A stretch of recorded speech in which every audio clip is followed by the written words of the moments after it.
Ce 14 janvier 2025, nous sommes réunis autour du psaume 8 que nous allons prier avec les paroles de la Bible,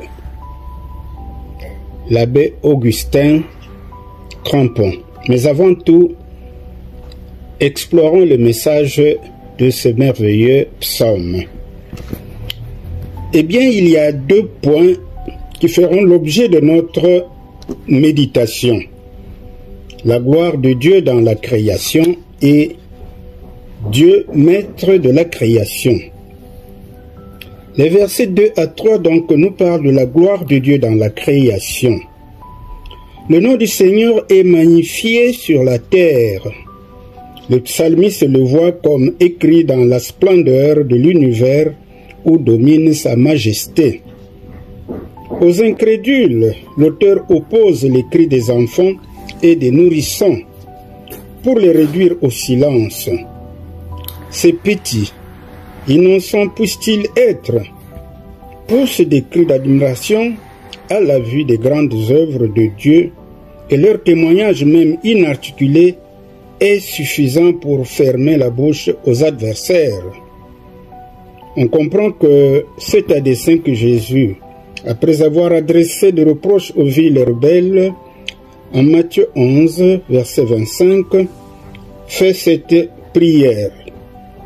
Je te loue, ô Père, Seigneur du ciel et de la terre, de ce que tu as caché ces choses aux sages et aux intelligents, et de ce que tu les as révélées aux enfants. Le deuxième point de ce psaume, c'est au verset 4 à 9. Dieu, le maître de la création. Regardant de nouveau le ciel immense, le psalmiste s'étonne de la petitesse de l'homme, que Dieu a pourtant choisi pour faire de lui le maître de toutes choses. Mais l'homme, depuis sa déchéance, est devenu fragile et mortel. Il a perdu beaucoup de ses prérogatives et doit désormais se nourrir à la sueur de son front. Mais comme notre Dieu est un Dieu miséricordieux, il ne l'a pas totalement abandonné à son propre sort. Il lui a trouvé une voie de sortie de l'oppression du péché et de la servitude de Satan, que Jean au chapitre 3 verset 16 illustre très bien. Dieu a tant aimé le monde qu'il a donné son Fils unique, afin que quiconque croit en lui ne périsse point, mais qu'il ait la vie éternelle. Alors, mes bien-aimés, quelle pensée devons-nous avoir de ce psaume? L'homme né de nouveau, devenu chrétien par la grâce de Dieu,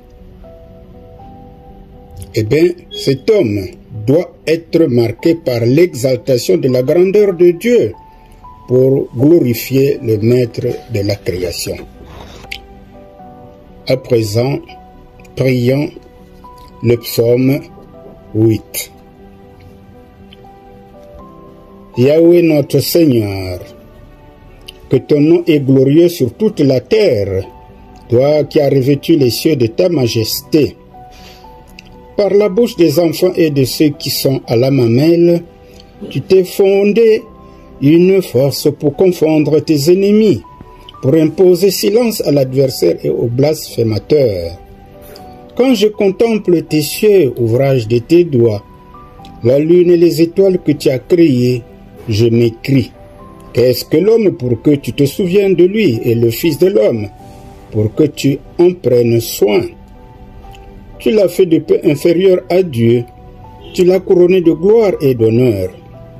Tu lui as donné l'empire sur les œuvres de tes mains. Tu as mis toutes choses sous ses pieds, brebis et bœufs, tous ensemble et les animaux des champs, oiseaux du ciel et poissons de la mer, et tous ceux qui parcourent les sentiers des mers. Yahweh notre Dieu, que ton nom est glorieux sur la terre. et dans l'univers. Mes bien-aimés dans le Seigneur, actualisez cette prière pour qu'elle soit beaucoup plus intime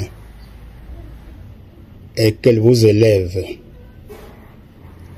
par cette élévation. Vous allez exalter le Saint-Nom de Dieu.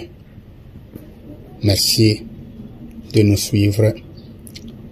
Continuez à prier avec nous. Surtout à actualiser le message des psaumes. Que Dieu vous bénisse. Amen.